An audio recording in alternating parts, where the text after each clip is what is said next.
Hello, ആദ്യം തന്നെ എല്ലാവരും സുഖമായിരിക്കുന്നു. എന്താണ് എല്ലാവരുടെയും വിശേഷം? എന്നെ എല്ലാവരും ഒന്ന് സപ്പോർട്ട് ചെയ്യണം കേട്ടോ. നിങ്ങളുടെ സപ്പോർട്ട് ഉണ്ടെങ്കിൽ മാത്രമേ എനിക്ക് മുന്നോട്ട് പോകാൻ സാധിക്കുള്ളൂ. അപ്പോൾ എല്ലാവരും ഒന്ന് സപ്പോർട്ട് ചെയ്ത് കൂടെ ഉണ്ടാവുമെന്ന് ഞാൻ വിശ്വസിക്കുന്നു. അപ്പോൾ ഞാനിവിടെ എന്താ പറയാൻ പോകുന്നത് വെച്ചിട്ടുണ്ടെങ്കിൽ, കഴിഞ്ഞ വീഡിയോയിൽ പറഞ്ഞിട്ടുണ്ടായിരുന്നു നമ്മൾ എന്താണ് മകളിൽ നിന്ന് ഭാര്യയായി, ഭാര്യയിൽ നിന്ന് അമ്മയായ ഒരു കഥ പറഞ്ഞിട്ടുണ്ടായിരുന്നു. അതിൻ്റെ ബാക്കിയാണ് കേട്ടോ. അതായത് നമ്മുടെ ജനറേഷൻ മാറിയതിൻ്റെ ഒരു കാലം പോയ ഒരു പോക്കുണ്ട്. എനിക്ക് എൻ്റെ കല്യാണം 2019 കഴിഞ്ഞത്. ഞാൻ പലപ്പോഴും ചിന്തിക്കാറുണ്ട്, ഈ 2019 ശേഷമാണ് ഒരു കാലം മാറി നിന്നത്. ചിലപ്പോൾ ശരിയായിരിക്കണം. നമ്മുടെ 20-ാം നൂറ്റാണ്ട് എന്ന് പറയുന്ന ഒരു സംഭവം ഉണ്ടല്ലോ, അതായത് 2020 തുടങ്ങിയ സമയത്ത് നമ്മൾ ഒരുപാട് മാറ്റങ്ങൾ വന്നിട്ടുണ്ടായിരുന്നു. അപ്പോൾ എൻ്റെ കല്യാണ സമയത്ത് ഈ സേവ് ദ ഡേറ്റ് ഒക്കെ എന്ന് പറഞ്ഞാൽ കുറച്ച് അത്ര നമ്മൾ ഫേമസ് ആയിരുന്നില്ല. പക്ഷേ നമ്മൾ അതിന് ശേഷം നോക്കുമ്പോൾ എല്ലാവരും സേവ് ദ ഡേറ്റ് ചെയ്യുന്നുണ്ട്. അതുമാതിരി ഓരോരോ മാറ്റങ്ങൾ നമ്മൾ പുതിയ പുതിയ കാര്യങ്ങൾ ഓരോന്നായിട്ട് വരുന്നുണ്ട്. അപ്പോൾ അതുപോലെ തന്നെയാണ് ആൾക്കാരും മാറിക്കൊണ്ടിരിക്കുന്നത്. കാലത്തിനനുസരിച്ച് കോലം മാറുന്നൊരു പണ്ടത്തെ ഒരു പുരാണമുണ്ട്, അതിപ്പോൾ നടന്നുകൊണ്ടിരിക്കുന്ന ഒരു സമയമാണല്ലേ. അപ്പോൾ നമ്മുടെ ചിന്താഗതി മാറുമ്പോൾ സ്വാഭാവികമായിട്ടും നമ്മുടെ കാഴ്ചപ്പാട് മാറും, എല്ലാം നമ്മുടെ രീതി മാറും, നമ്മുടെ സ്വഭാവം മാറും, എല്ലാം മാറും. പിന്നെ പണമുള്ളവനും പണമില്ലാത്തവനും ഇന്ന് ഒരേ വില തന്നെയാണ്. പണ്ട് പണമുള്ളവനെ നമ്മൾ ബഹുമാനിക്കുമെങ്കിൽ ഇന്ന് പണമില്ലാത്തവനെ നമ്മൾ ബഹുമാനിക്കുന്നുണ്ട്. കാരണം പണമുള്ളവരിനേക്കാളും പണമില്ലാത്തവരാണ് ചെയ്യുന്നത്. എന്തിനാ ആ വേർതിരിവ് എന്ന് ചോദിക്കരുത്.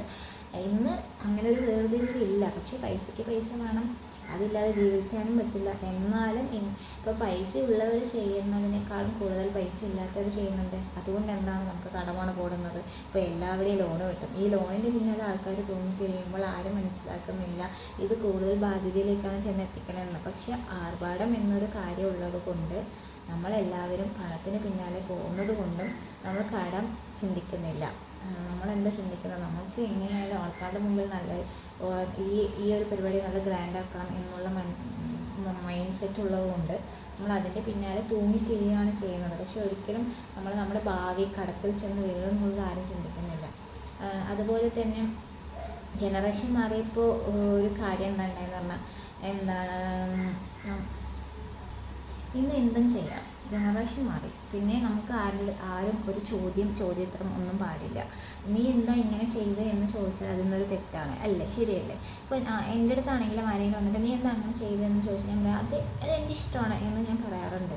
അതുപോലെയാണ് എല്ലാ കുട്ടികളും ഇന്നത്തെ നമ്മുടെ ഈ സംസാരിക്കാനാവുന്ന കുട്ടികളെ തൊട്ടിട്ട് ഒരു അത്യാവശ്യം വലിയൊരു കുട്ടികൾ വരെയുള്ള എല്ലാവരും ഇങ്ങനെയാണ് പറയുന്നത്.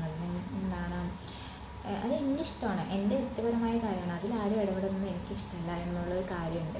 അപ്പോൾ നമ്മൾ കാലം മാറുമ്പോൾ കോലം മാറും, അതാണ് സത്യം. അതെല്ലാം നമുക്ക് അതായത് നമ്മൾ പണ്ട് അതിന് പറയുക, പുരാണങ്ങളിൽ പറഞ്ഞ പോലെ അല്ലെങ്കിൽ പണ്ടത്തെ ആൾക്കാരൊരു പഴഞ്ചൊല്ല് പോലെ പഴമൊഴി പോലെ കൊണ്ടു നടന്നത് ഇന്നത്തെ ആൾക്കാർ നമ്മൾ പ്രാബല്യത്തിൽ കൊണ്ടുവരുന്നു എന്ന് മാത്രമാണ് അതിൻ്റെ ശരി. അല്ലാന്ന് പറയാൻ പറ്റില്ലല്ലോ. ഇപ്പോൾ പണ്ട് ജീവിച്ച ജീവിത ശൈലിയിൽ ഇന്നും ജീവിക്കുന്ന ഒരുപാട് പേരുണ്ട്, ഇല്ല എന്നല്ല.